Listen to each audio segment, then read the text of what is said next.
Hi, my name is Cheryl. I live in Middletown, Rhode Island. I like to be very organized, and it was driving me crazy. I couldn't organize my stuff and things got in the way, and I was constantly moving things. We had this beautiful room and no place to put things. It really didn't look finished. It didn't feel finished. So we have quite a stack of games now. Putting those cabinets in has made such a difference. Everything has a place now. Out of the way, behind the closed doors. It's neat and it looks well organized, and I love it. A laundry room without shelves was really hard to work with. We felt we didn't have enough storage.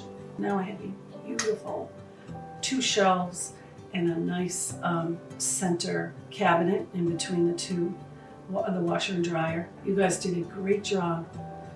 Love your crew.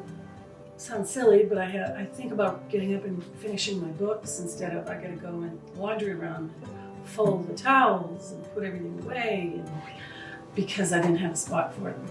You don't mind paying for something that's, first of all, good quality, but they took their job serious. Very reliable. You guys do a great job, and you're nice to work with.